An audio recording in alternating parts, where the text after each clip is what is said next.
Welcome to Under the Hood. I am your host, the Cine-mechanic, and today we have a very special guest, Miss Britney Salyer, who is an entertainment host and projectionist with Alamo Drafthouse Cinema.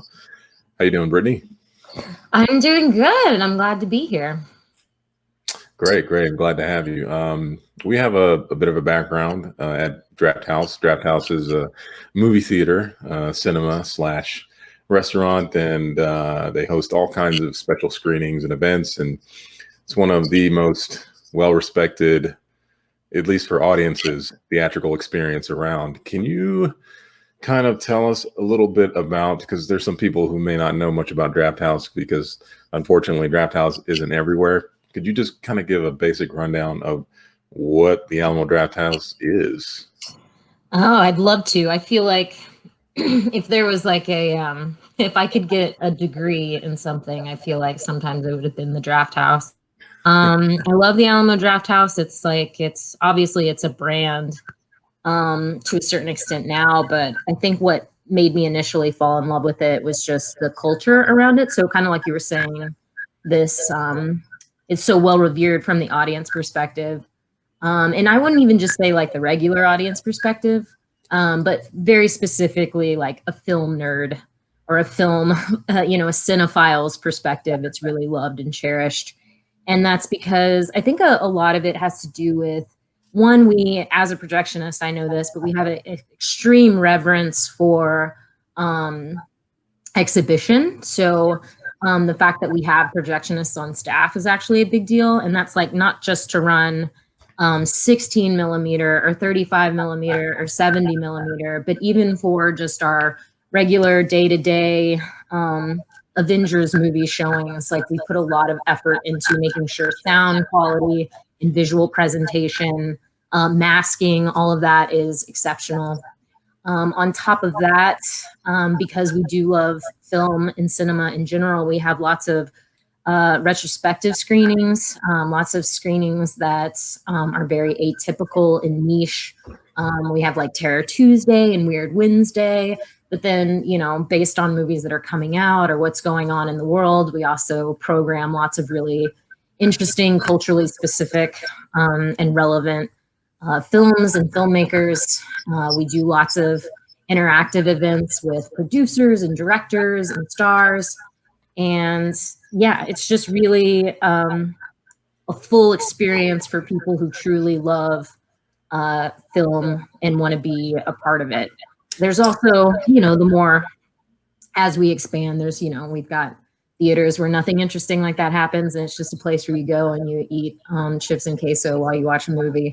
But for cinephiles, it's so much more than that. And it also seems to be just a magnet for those type of people. Like I really feel the community when I go to a movie at the Alamo Drafthouse, and this has been amplified since working there, but also like being a part of Fantastic Fest, which is the largest genre film festival in the United States and is always happens at the South Lamar location here in Austin, Texas. But like as a result of all of these things and going to lots of screenings, it's actually become a community for me. So where, some people go to a movie to kind of like tune out. And for me, it's like I walk into the theater and I see people I know and we talk about the movie we just watched or what we have seen, what we haven't seen. And it's almost like church, it's like was through working there and then just talking about our love of cinema and film. And yeah, and I think that's what really makes it special is that community aspect of it. And I think that comes from the fact that we're just dedicated to, all things cinema, not just like the modern day cinema, if that means anything. Yeah. Can you just describe so what happens when you go? So let's say, you want to go to a movie, you've never been to the Drafthouse. What can you expect when you actually go? Can you just take us through the actual experience of everything from buying the ticket to going to, because a lot of people don't know what the setup is. Right. Yeah, well, nowadays it's a little different, but I will tell you that even in COVID times, I have gone to at least a movie a week. I'm actually one of those people who doesn't have streaming services or even a television, and part of that is because I just love cinema so much. If I want to watch a movie, I want to see it the way it was meant to be seen on a big screen with a proper surround sound. So things are a little different now that COVID's happening, but how it looks now is you go online, there's an app, but you can also do it through the website to choose your tickets. I think this is pretty common across all theater chains right now, but once you buy your tickets, they automatically space 2 seats on either side of you so that there's proper distancing from those around you. But right now, you can, if you want. They changed it a little bit, but like when you're ordering the ticket now, before you check out, you can also pre-order all of your food and drinks as you like. So if you ordered like, you're like, oh, this movie is 2.5 hours long. That's a 3-beer movie for me. You know, you can order all 3 beers up top, and then they'll space them out and bring them to you throughout the film. Like you'll, and I'll talk, I guess, a little bit about that in a second. But you don't have to anymore. Actually, recently they've reopened where you can order in the theater. So either way, you show up. Nowadays, you get your temperature taken, and they talk to you and remind you to keep your mask on at all times unless you're eating or drinking. You go sit down in the theater, and you will still have a waiter come up and check in on you, or waitress, whatever, a wait person, to come talk to you, and they'll double check your order. If you ordered online, they'll ask if you want to order anything else.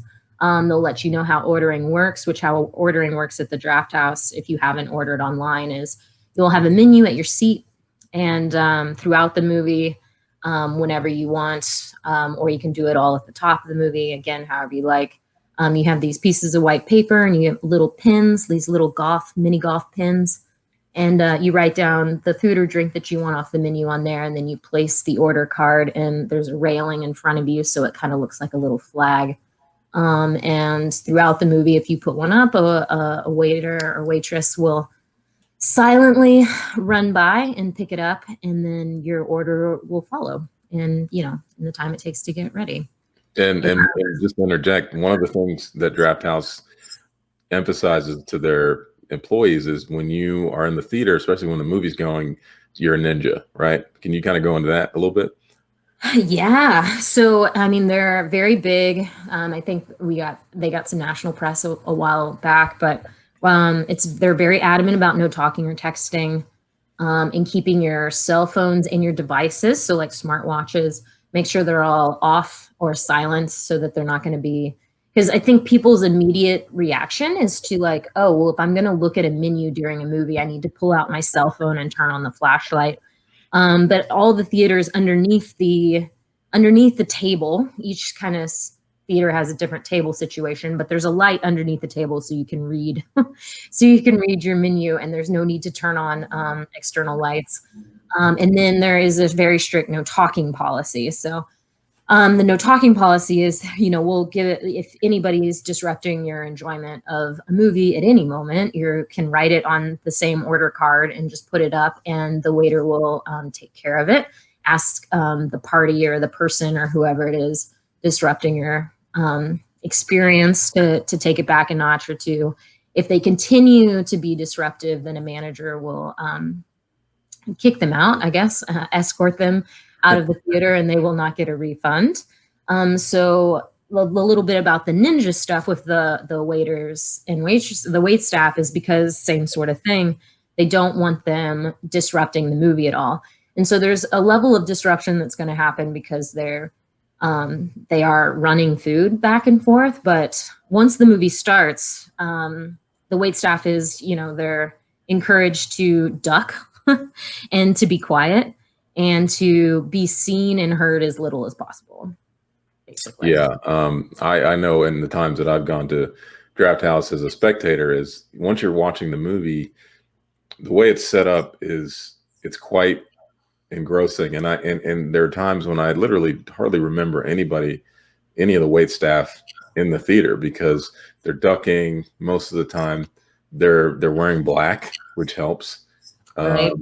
And like they're ninjas. yeah, literally. I mean, they're not propelling from the ceiling or anything, but they're They could be. I wouldn't be able to see it. Right.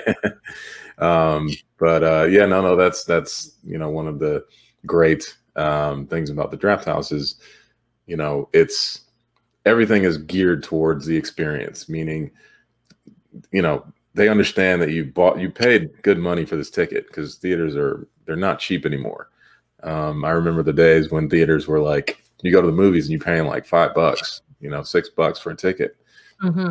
Sometimes even cheaper than that. But prices have slowly gone up, and when you go to the movies, it's quite an expense. So that they understand that. So they're like, you paid all this money for a ticket. We want to give you the best experience possible.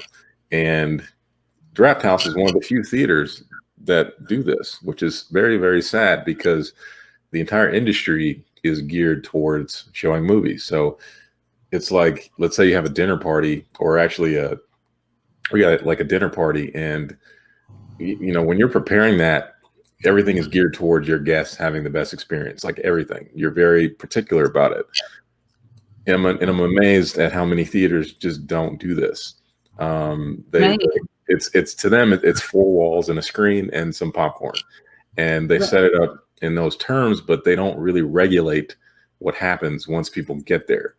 And Draft House is very, very specific about how they want that to go. So that was one of the reasons that I liked going there, because I moved, a little bit of backstory, but I moved to Austin a few years back, and I had never been to a Draft House, heard of it, decided to go, and I went, and I was just stunned because I had grown kind of weary of going to the movies because of the disruptions and the lack of respect with regard to the presentation of the movie itself. A lot of the screens were just dim. They were dirty. Some of the times the speakers were blown out. Yeah. The auditorium itself wouldn't be very clean. There'd be talkers and texters, and I'm like, I don't know why I'm here right now. I mean, I paid this money, and I feel like I just want to leave.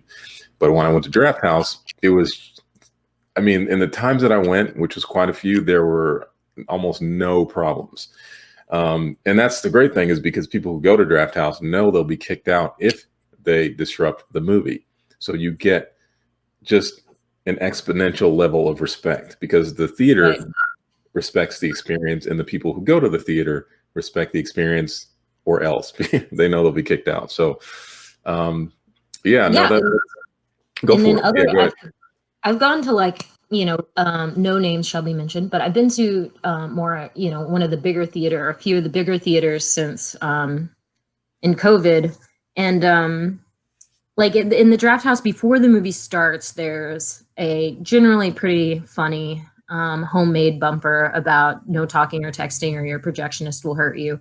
But then there's a very loud, very obvious, very direct instruction that says, seriously, do not talk or text, or we will kick you out.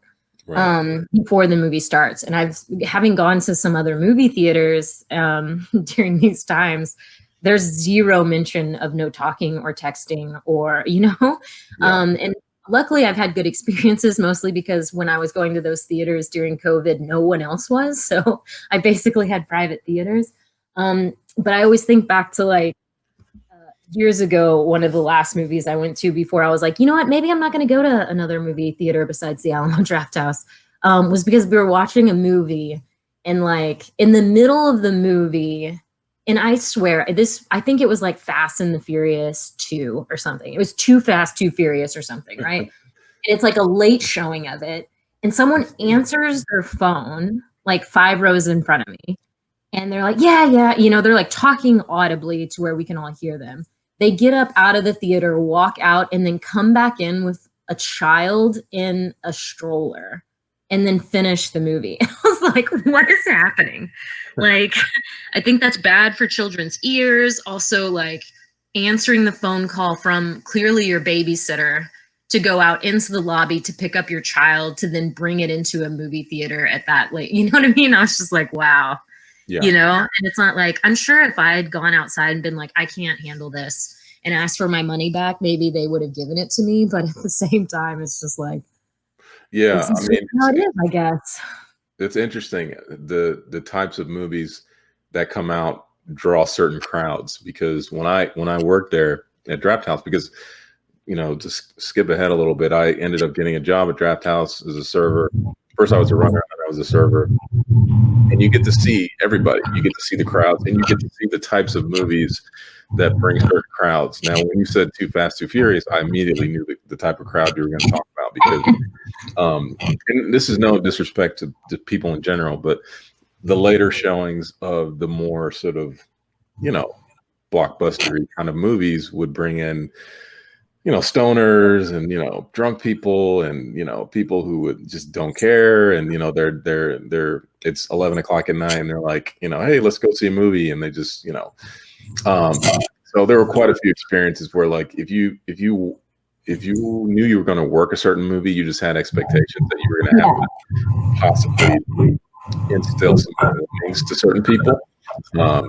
But yeah, no, that's interesting. How am I getting feedback on your side, or I'm not. I mean, can you hear yourself? Yeah, no, I'm fine over here. A little echoey. I don't know. I'm still working the kinks out on the show. But can you start to talk about a little bit what you did in terms of the hosting and the entertainment thing? Yeah, that's my main job there. I guess still technically I'm furloughed.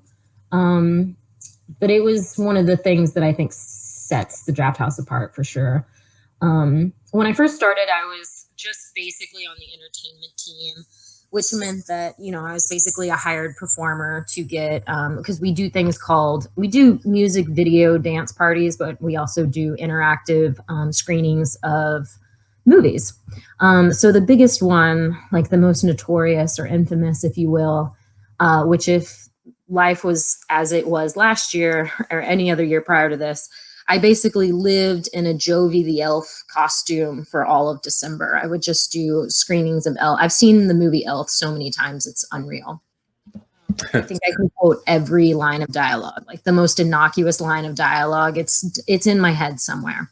I've seen that movie so many times. I hosted 25 showings last year. You know what I mean? So that means I watched Elf 25 times just last year. But what that would be is, so we always open the theater 30 minutes beforehand and we have a customized pre-show. And that's just where instead of watching ads or advertisements or like entertainment type news or trivia or whatever, it's our video department has compiled like things specifically tailored to the movie you're about to watch. So if it's like, for instance, I just went and watched Jiu-Jitsu at the Alamo Drafthouse. And so you got amazing supercuts that they had put together of Nicolas Cage losing his shit, Tony Jaa high kicking, you know what I mean? Various things of that nature. So tailored to whatever movie you're about to see. So people arrive 30 minutes early or so. And for these interactive shows, we have props. And they pick up their props, and then I'm there passing out props. And then once the movie starts, I basically am hired to be, an entertainer. So I host, I bring down audience volunteers to do a game, and then I explain how we're going to use the props throughout the movie. And that's the interactive portion of it. So like for Elf, there's like 8 props, and it's various things that you use at certain points during the movie. And it brings, going back to that community aspect, it brings that communal atmosphere of like, y'all are all in this theater together. And then depending on the theater and the level of special effects and things involved, we can even do more cool like lighting and like smoke, and I guess like smoke as in like fog, lasers, snow. It's really amazing doing Elf at the Ritz because we make it snow at the end of the movie in the theater. It's fantastic.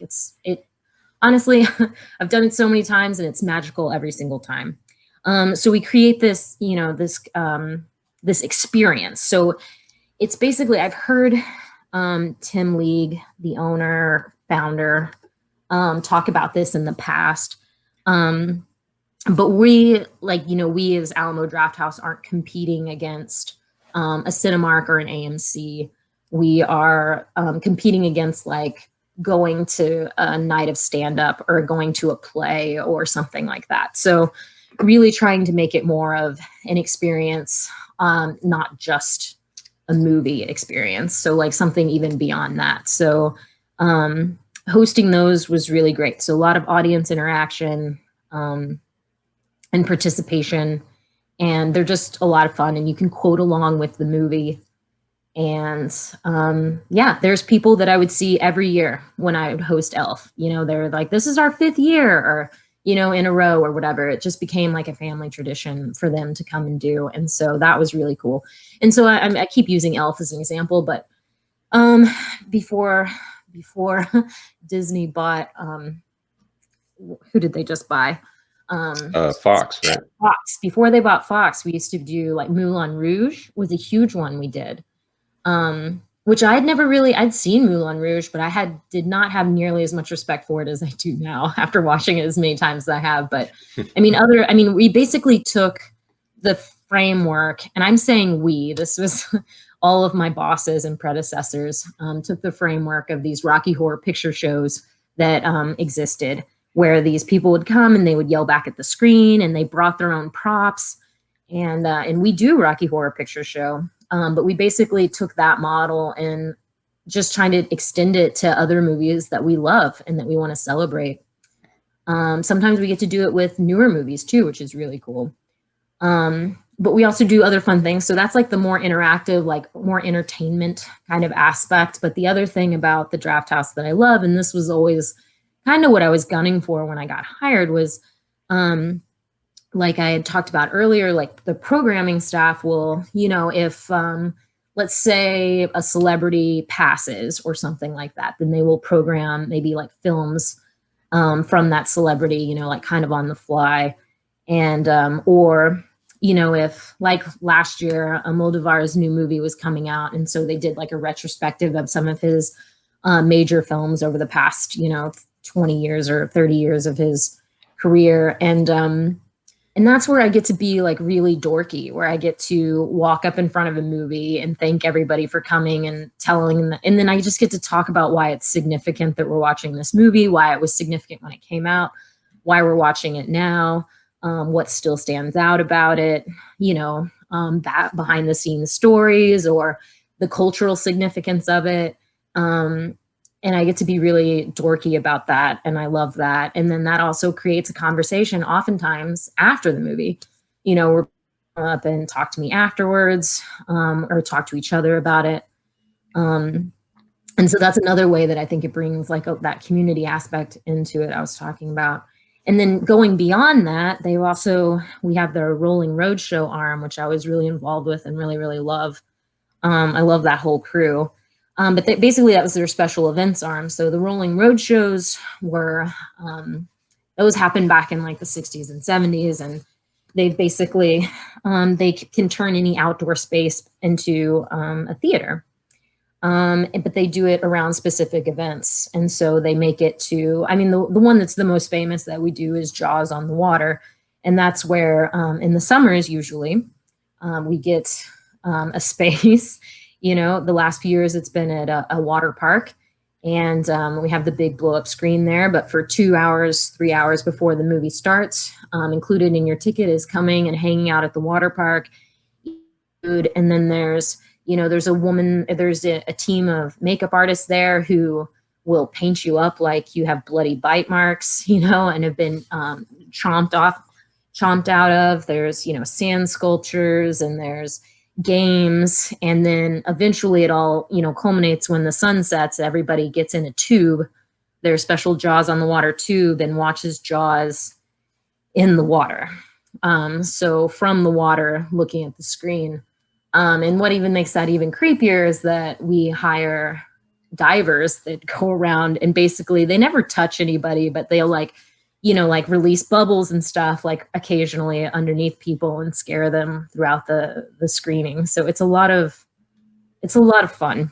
So that's like the most, but we do that for smaller events, or like I did one in Sugarland because it's called Sugarland, but it was a Willy Wonka event, you know, where we had games and prizes, and it was a whole thing for families beforehand. And then we screened the movie. So always screening the movie kind of being like the culmination of it.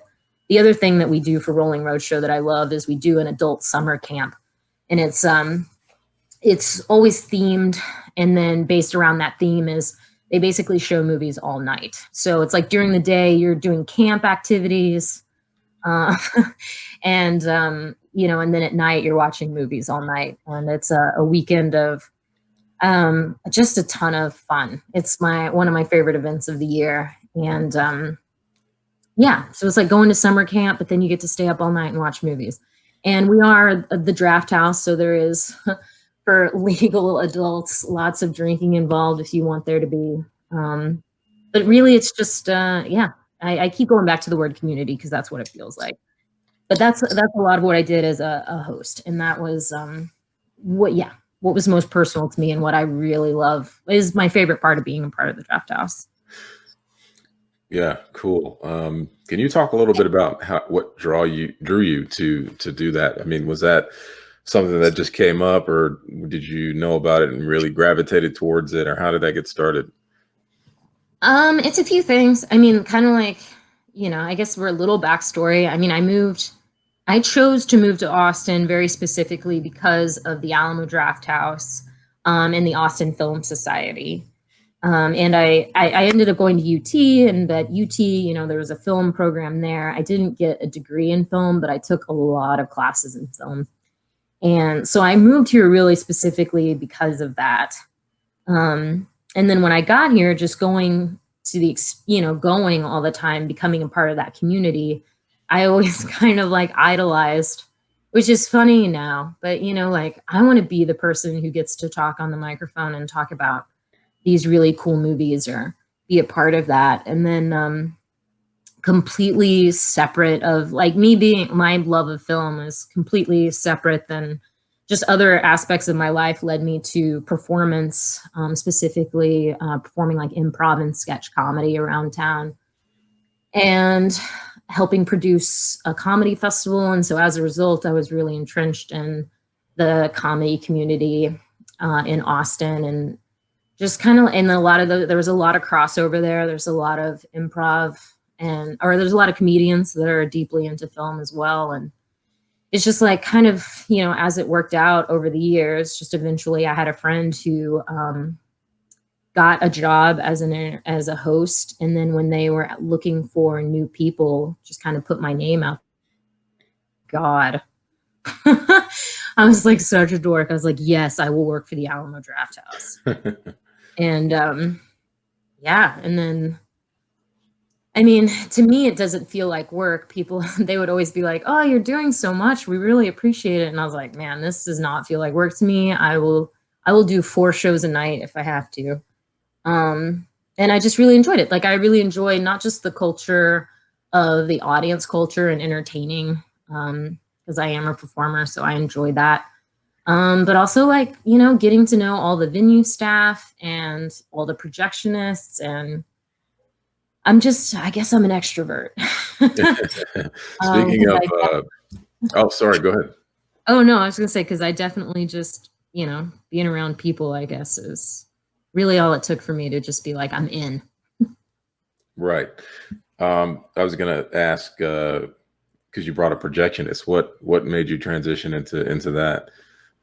So similarly in the sense of like when I started going to the draft house and I was like, oh my gosh, I wish I was Lars or Zach Carlson or whatever. Like I wish I was on a mic talking all this really cool stuff about these movies that I love and getting people excited about them. Um, Kind of like that. I also was just like, well, how cool would it be to be a projectionist? And then, but really, I mean, so I always thought it was like a cool job that just no one could have, really, much like I didn't think I could ever be, like who would I ever have to impress to be able to get to talk smart about movies before they started. And then as a result of being a host, my main point of contact before a show is the projectionist because I have to, get with them and, make sure if there's anything special I need to talk about, like, some movies have changes of like frame rates or aspect ratios midway and, to just kind of prep the audience for things like that if there's anything weird going on, but also they give me my mic and make sure it works.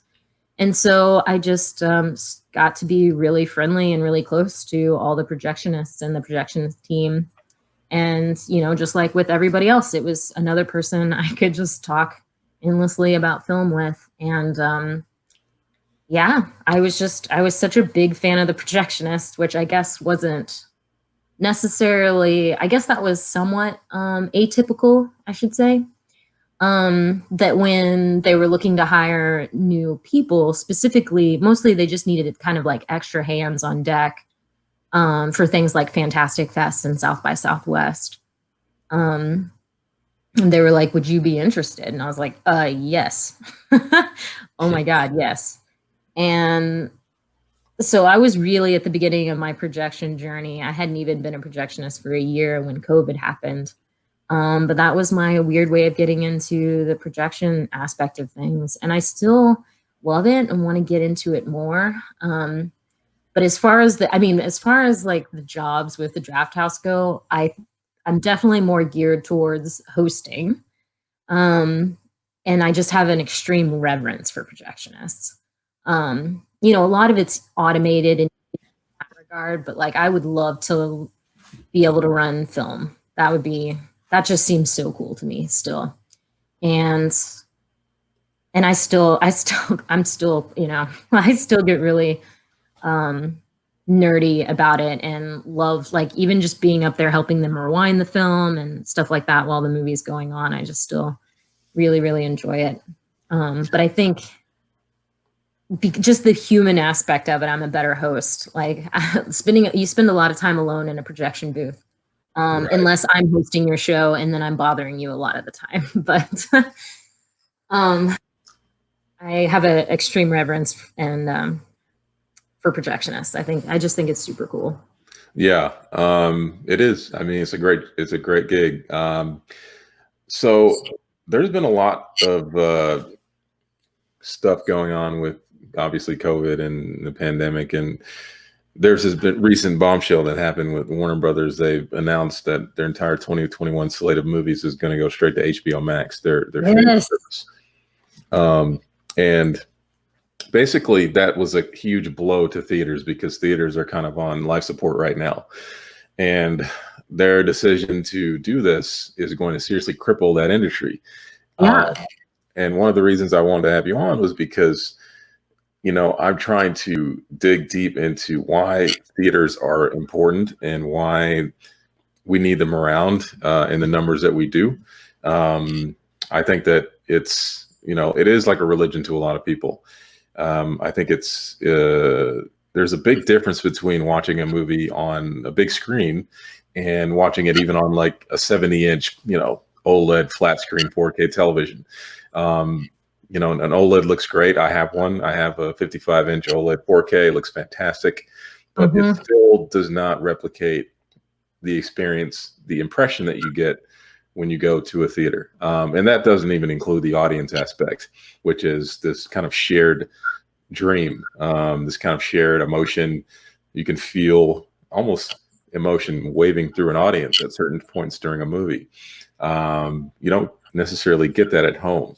So, you know, Warner Brothers' attitude to this seems to be that, you know, we want to throw down the gauntlet. We want our streaming service we want more subscribers.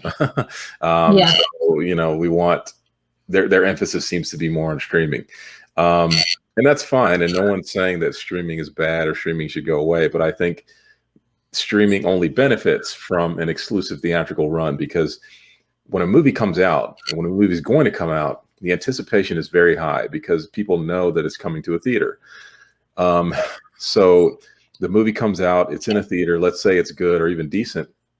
That builds more anticipation for the eventual VOD and streaming release. So if theatrical either goes away or gets very, very reduced, you don't have that buzz. You don't have that. I mean, there's still buzz with streaming, but it's almost like a symbiotic relationship between the two that they make each other stronger. And I think putting too much of an emphasis on streaming is going to be a detriment to just movies in general, because you'll have filmmakers who lose that enthusiasm for theatrical, and that totally dictates how you make a movie. Is because am I going to see this on a big 70-foot screen, or am I going to see it on, a tablet or cell phone? I mean, it really changes the dynamic between a filmmaker and his movie or her movie. And that dictates how that movie is going to get made. And it's a trickle down effect. So I just want to get your thoughts on not just the pandemic, but also this, announcement with Warner Brothers, really the whole thing, the whole situation that we're in, where theatrical is on life support. What do you think of all this? I think it's nuts. As soon as I read that headline, I was like aghast. Like, I am a very passionate and emotional, intense person, and I was like out of my seat. You know what I mean? I'm alone, and I'm just like, what? Like, I was upset. Like, someone probably from the other room was like, is everything okay? And my reaction was very big. So I remember earlier in the pandemic when AMC was like, we're never showing another Universal film if Universal does this. And so as soon as this happened, I was like, well, what's AMC saying? Because, they had like earlier in the summer, they had threatened to like never show another Universal movie if they did that. And their tactic is, they haven't made a public statement to that level, but they're basically like, we're immediately going into negotiations with Warner Brothers because this cannot stand, sort of thing. And I kind of agree with that. I mean, I think the thing is, in life, the only thing that's guaranteed is change, So like, I know the industry is going to change for sure. And I'm devastated at the thought of the theatrical experience going away. Like, it was very devastating to think that might be a possibility. I don't think it is, but I think it is going to be drastically, I don't know, it's going to change somehow, and I'm not sure how. I cannot imagine like theaters going away forever, and I hope they don't. Just like going back to what you said, like the importance of like, even if you take out the audience aspect, which I think is a huge part of it, it's part of what, because like, even though like going to live theater or like live improv or live stand-up comedy is a different experience than watching it on Netflix for sure. Like, it's like the community aspect does make a big difference. Watching it with a group of people, whether you ever talk to them or not, can make or break a movie. Like, I've seen movies where the experience of watching the movie was far better than the movie, because I've like rewatched the movie and I was like, you know what? It was a lot more fun when we were all there together. Yeah. But just so taking that aspect out of it, just the experience of it. Like you said, watching something on a 70-foot screen with $100,000 worth of audio is just something. That's the other thing. Like, I pause to talk about, because just with the way technology is, I mean, space wise, that's never going to happen. But audio wise, who knows? Like, we might have the capacity for just to go to Best Buy in 5 years and buy a sound system that sounds as good as one in a theater right now. I just don't know with the way technology is. But just that whole, if I think about how I used to be like semi-pretentious, where I'd be like, I wouldn't watch a documentary on the big screen. Like, why would I waste my time? It's just going to be a bunch of talking heads, or like a comedy, for instance. But now I realize just like there's so much going on in a frame of film when a film's made well. And you just miss so much of it when it's not 70 feet. Like, you miss subtle twitches of eyebrows if we're just talking about talking heads, like comedic performances, I think, can be so much better on the big screen. Like, they're not as appreciated on a smaller screen, honestly. Like the brilliance of some performances, not to mention just like I was saying, like the mise en scène, of like, oh, look, why does that, like being able to understand like the real art form of, you miss out on a lot of that artistry of like set design and production design and sound design, when it's coming out of, 2 speakers versus surround sound. Like, all of these artists basically are doing all of this work for no one to ever be able to appreciate it, because when they, because all those lost. And yeah, to interject on that a little bit, I remember going to see The Irishman in the theater at Drafthouse, and it was on Netflix, but I wanted to see it on a big screen. And I went and I loved it. I thought it was an amazing film. But I watched it again on Netflix, and I it was just a different experience. You know what I mean? I do. It wasn't the same. Yeah, it really is a different experience. And I mean, there's no way you can, there's, I think like there's always going to be the people who want that experience. Like if you think about vinyl, right? There's going to be, I can, all music is available streaming somewhere. But there's people who still buy vinyl and they live and die by it. I feel like cinema is going to be moving in that direction, where there's going to be people who just want to, be on their phone while they're on the subway or whatever, or what have you. And then there's going to be people who are like me. I will die. I will literally die before I watch Dune on a television, like Dune coming out on HBO Max is like, I've never seen Blade Runner 2049 on a small screen yet. I've watched it every single time I could at the Drafthouse, and I've seen it like 4 or 5 times. And I'm about to watch it on a TV with my friends, and I know it's not going to be the same. I know it's not, because that movie is so powerful, and a big part of what makes that movie powerful for me was the cinematic experience of it. Was all the sound and like the just being engulfed with the sound. The sound design in that movie, I mean, and the cinematography is amazing. Like I'm likening that just to Villeneuve's other films. Like I love Blade Runner 2049, and like that movie is, just kind of like what you said about The Irishman, except I think even more so in regards to that movie, because so much of it is cinematic. Like it's meant to be cinematic. Like the sound design is cinematic, the cinematography is cinematic, to be redundant, like the set design, like even like the small details of the costume design, like all of those things get lost when it's reduced to even to like an indoor, like home theater. That's still just not big enough. It still loses a lot of those details. And yeah, I just remember when I read that thing about Warner Brothers, it's just like, I will die before I watched Dune on HBO Max. Like, I can't wait for that to come out, and there is no way they're going to get me to miss that in a theater. Yeah, on my last show, I had Chris Duckman, and that was one of the things I said. I was like, if there's any movie that deserves to be seen on a big screen, it's Dune.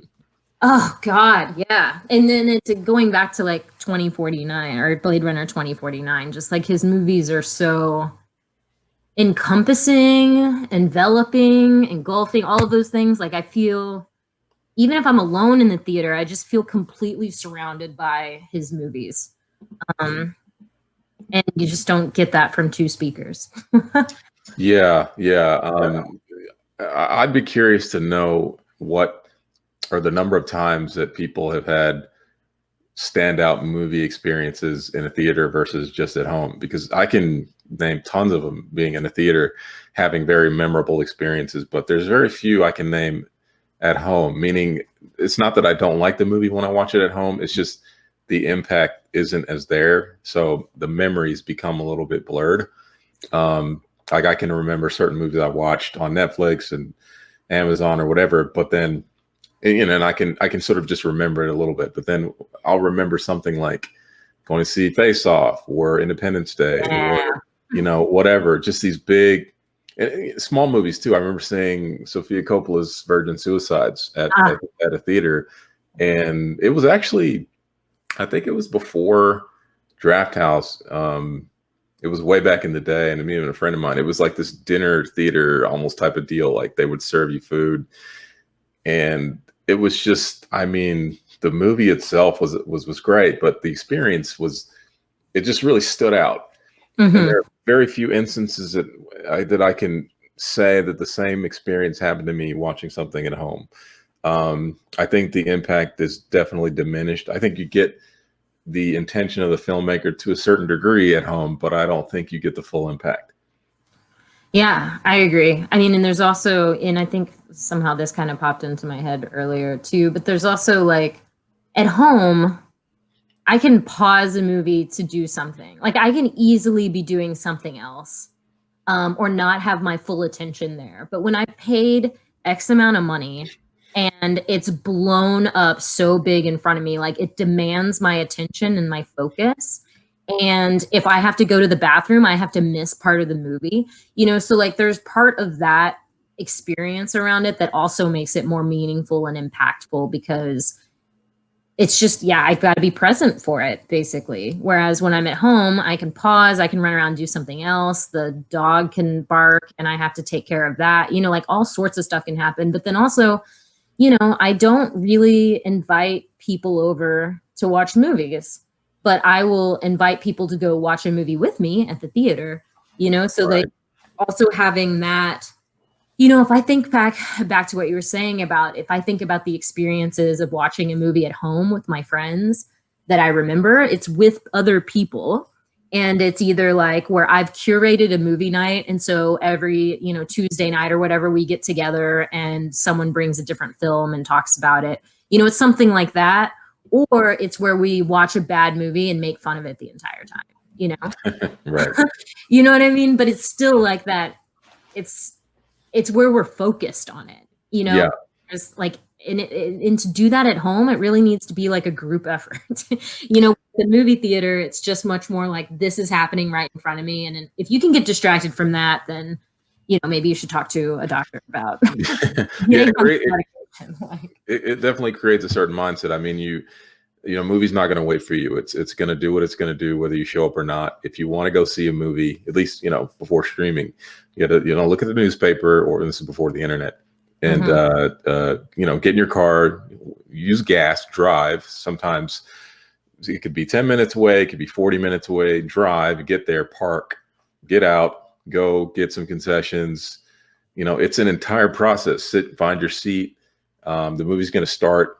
And if you have to go to the bathroom, you got to go. It's not going to pause. It's not going to wait for you.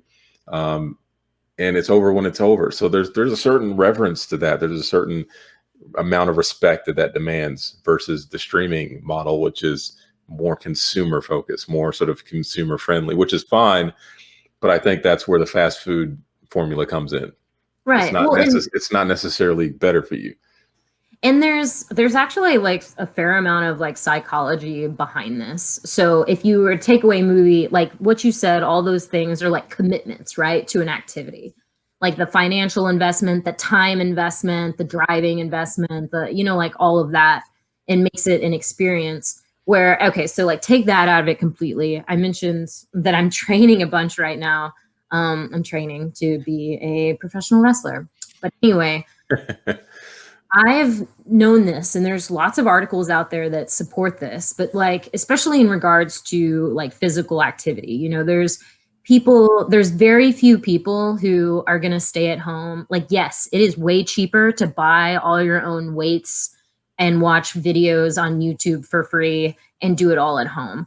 But for me, I will never do that. Like, it is worth it for me to pay money to go to a class and have, you know, and to be there and to, you know, and like, I remember like to be more specific, like I was training with a weight trainer, and this was a few years ago, but I lived in North Austin and he lived in South Austin.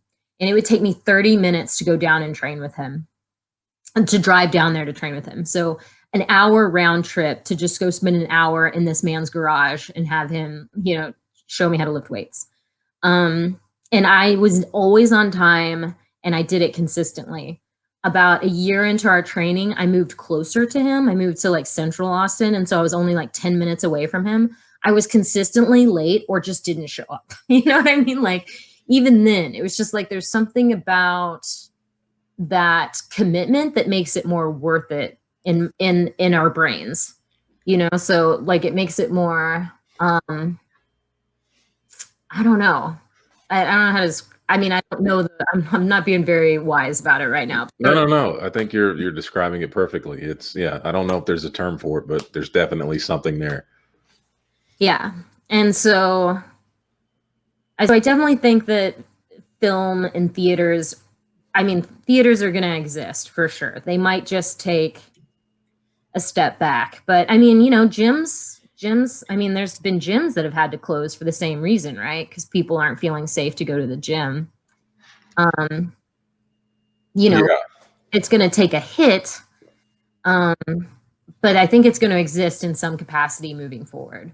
I I hope that like the Draft House will weather. Now the bigger theater chains, they just might have to reduce a lot, just because there's not going to be as many people wanting to do that as there used to be.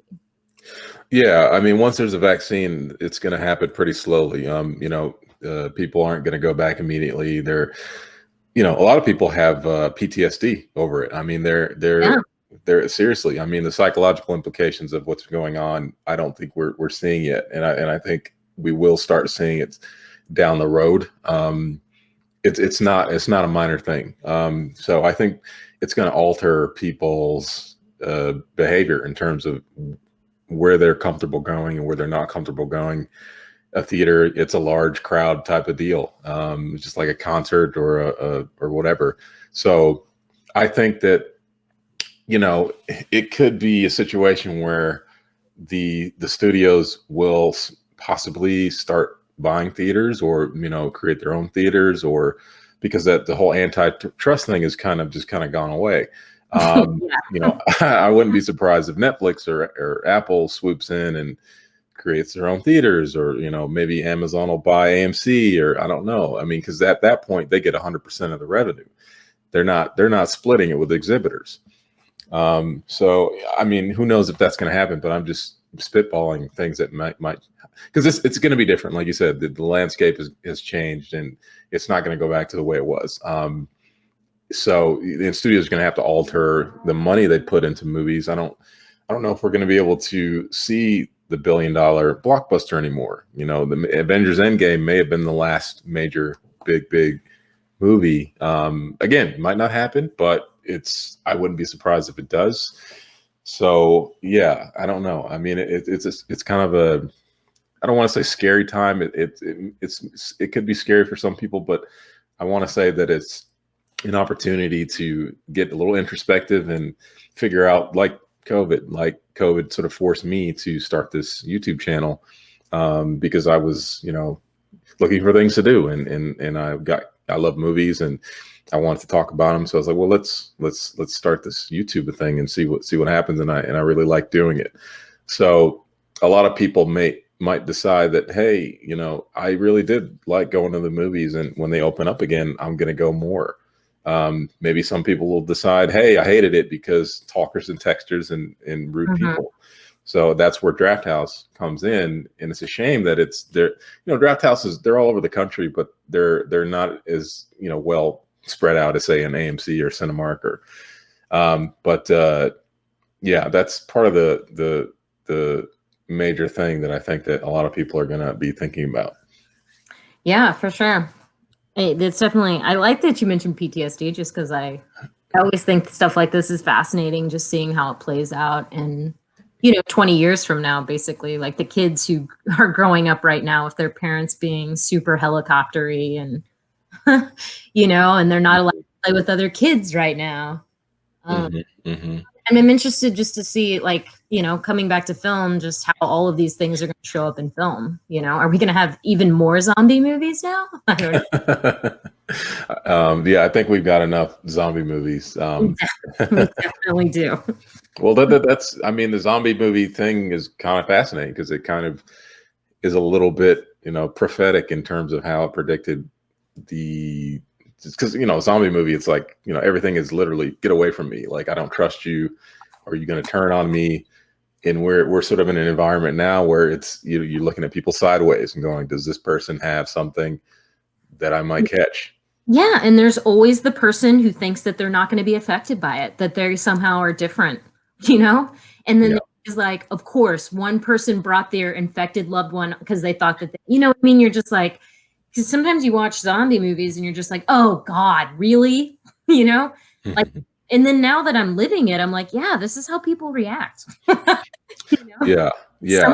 Someone always thinks that their relative's going to get cured, or that the bite isn't going to affect them, or that it's going to be different. And then they bring them into a place where everybody's safe, and then no one's safe. And anyway. Yeah.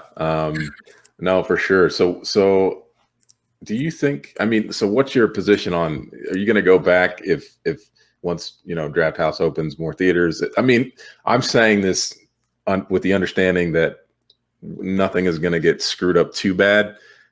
Something may happen so that, theaters can't open again. I hope they can. But say that Draft House is able to open again in more locations, in the location that you worked at.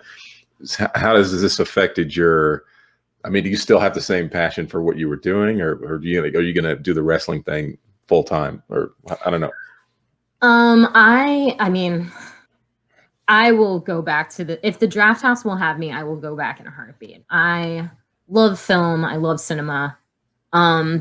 That's been a lifelong passion of mine. Wrestling has come about as another way to perform and be out there, but film, which if I told anybody this in wrestling right now, they would probably have my head, but like I'm more passionate about film than I am about wrestling. So if I had an opportunity to work in that capacity with the Draft House again, I would, without even blinking an eye.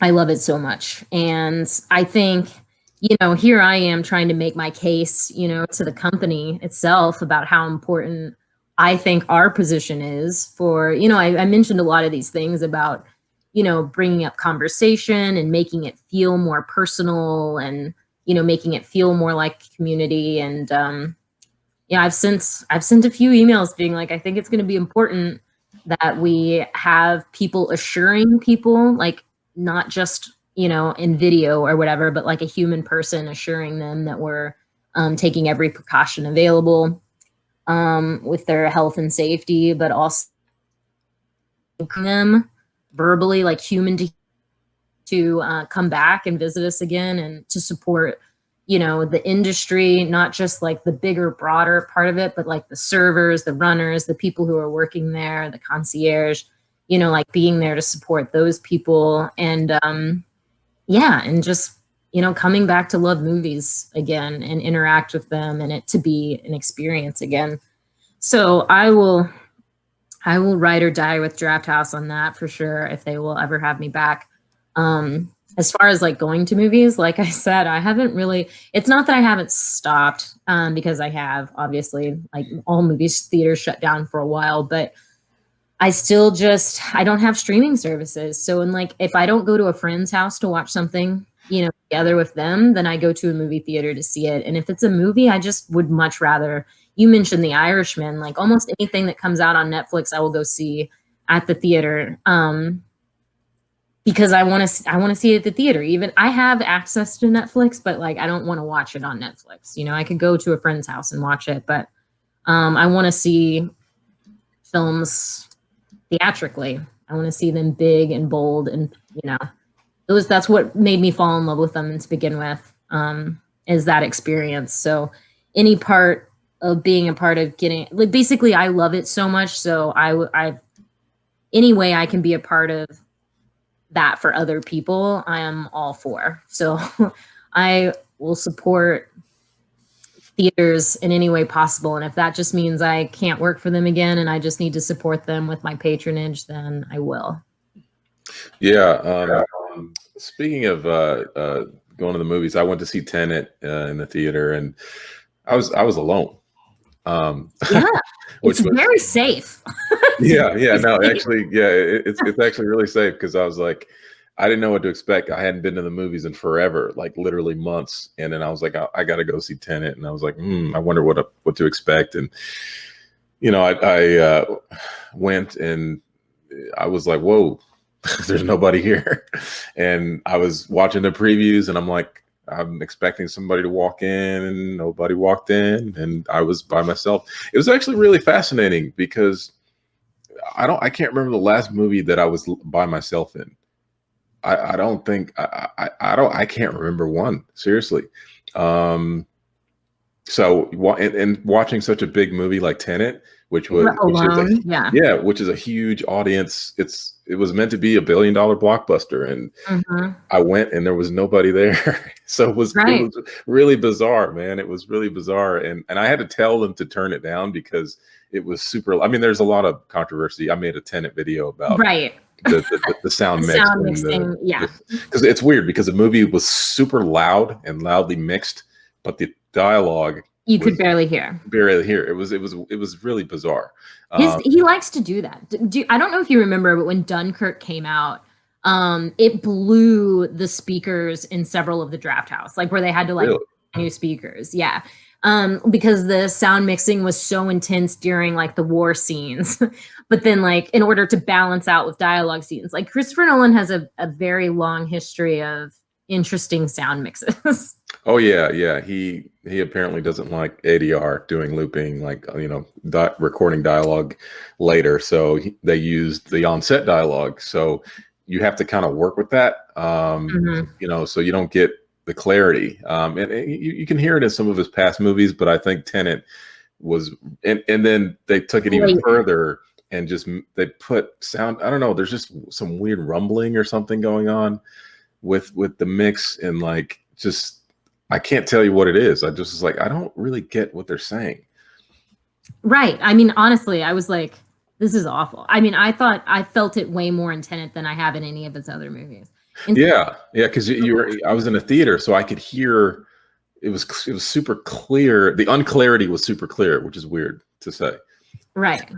So I was like, I don't, and I just sat there, over the course of the runtime, just slack-jawed. I'm like, visually, this is one of the most amazing movies I've seen. The spectacle is off the charts, but I did not know what was happening. Like, I did not know what was happening, literally.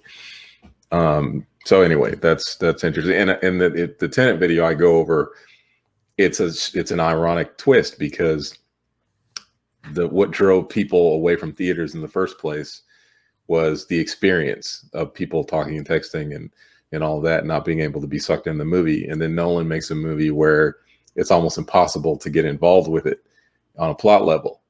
Oh God. And like, I saw Tenet multiple times, and it gets a little easier, but honestly, I think it was more than just the sound mixing that was a problem with getting people involved. Oh yeah. It was a little dense. We didn't even talk about the specifics of the plot, because the plot itself is super complicated.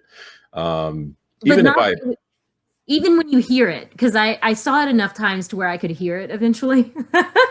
But like, yeah, you're just like, wow. It makes it even harder. Like, it makes you feel stupid, because you're like, because I can't hear. It's like, well, it's because you can't hear and because it doesn't make any sense. Yeah, and what I could hear, I heard certain things, but I was like, oh, I feel like I'm supposed to be getting this, and I'm not getting it. Right.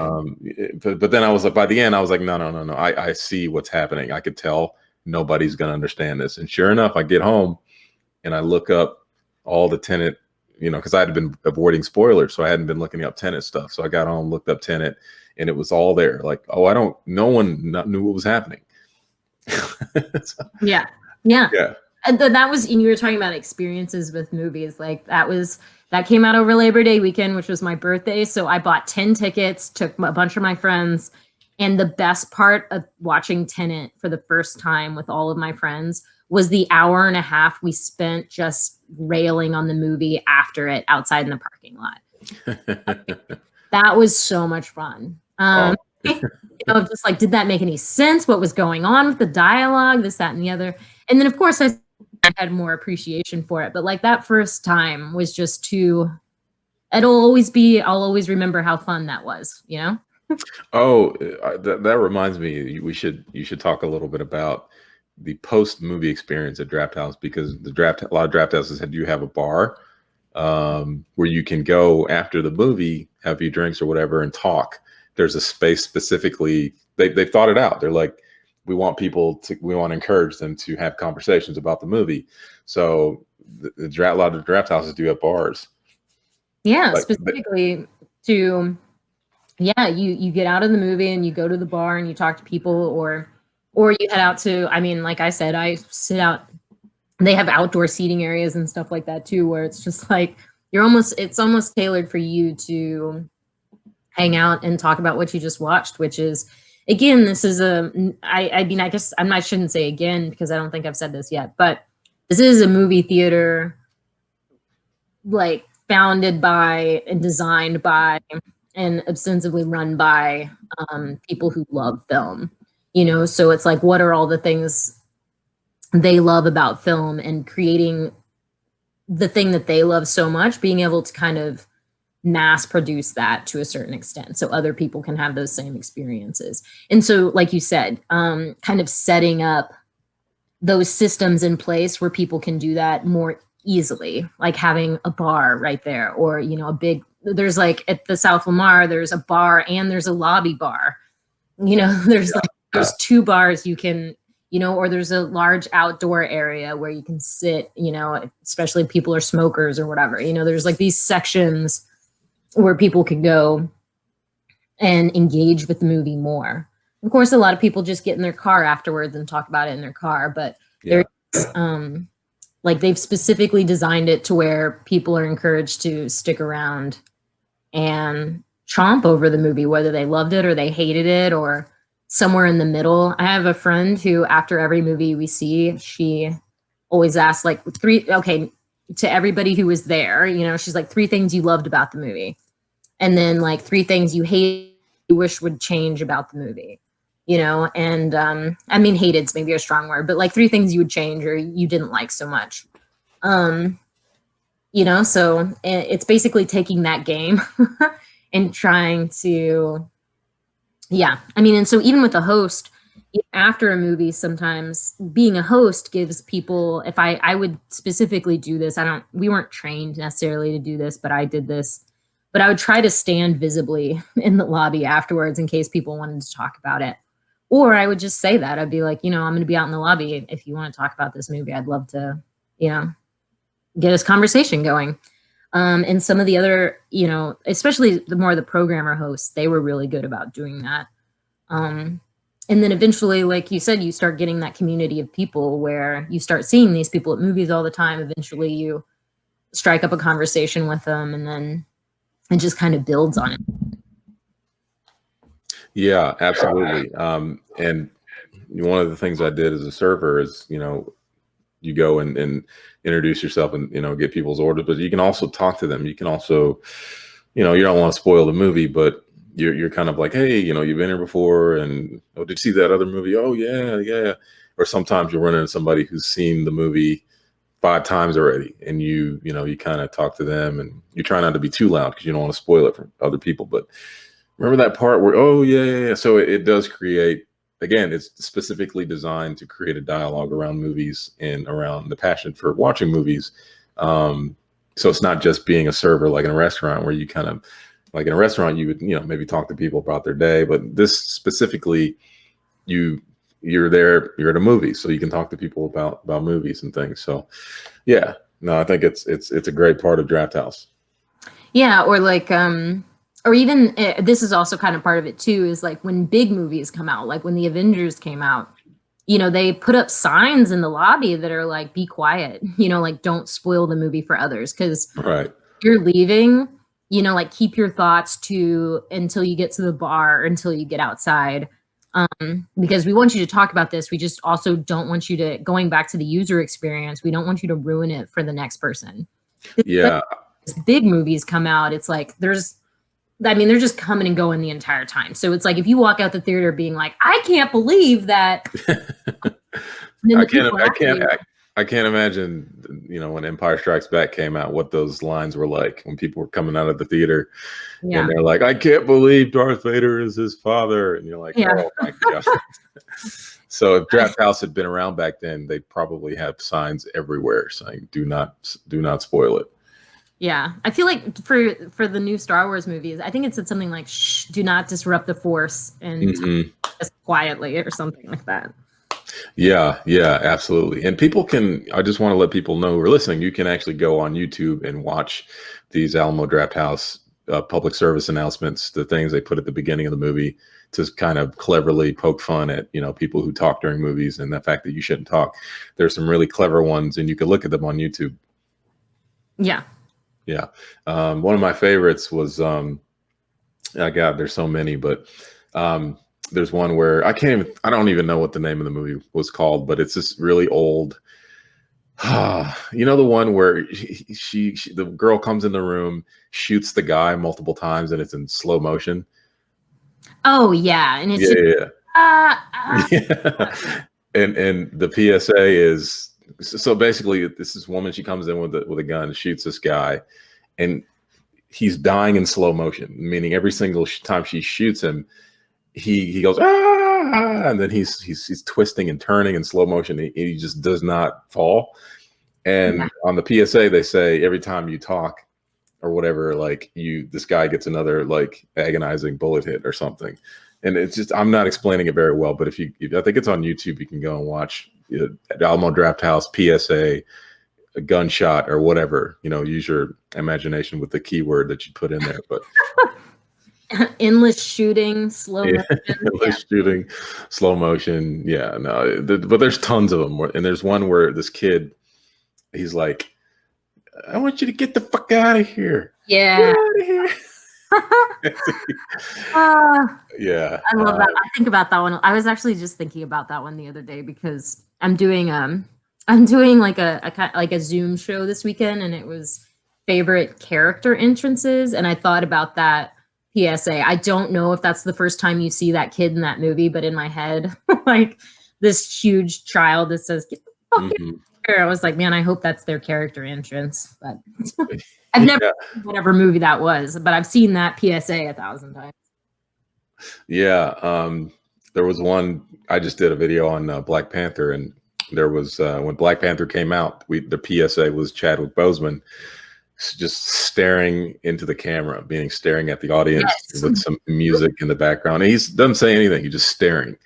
And then Letitia Wright comes in and she's like, hey, what are you doing? And I think you can watch this one on YouTube. And he's like, oh, they know. Like, he doesn't even have to say it. And everybody in the audience would always crack up because they do know what he's talking about. He doesn't even have to say it.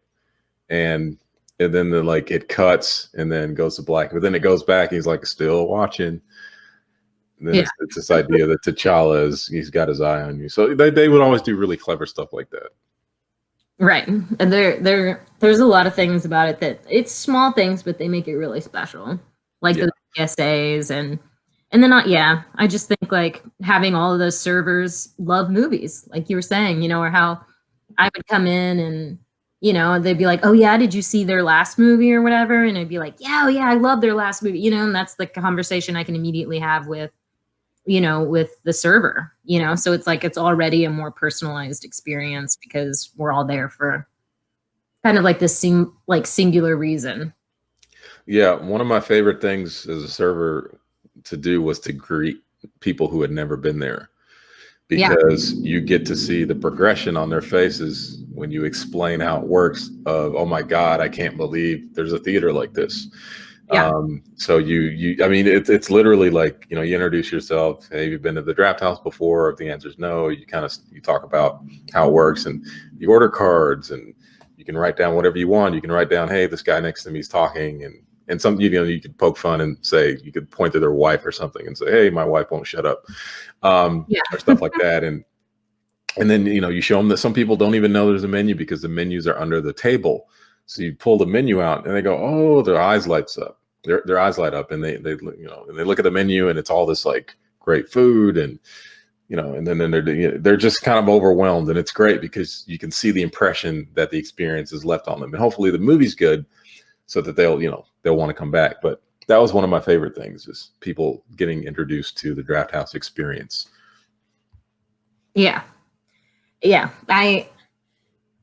I really feel like if I could get a degree in the Draft House, I would. I just really a lot of times, like I can talk about it to people really annoyingly. Well, I think we said quite a bit. We're gonna go ahead and wrap it up today, but I really appreciate you coming on.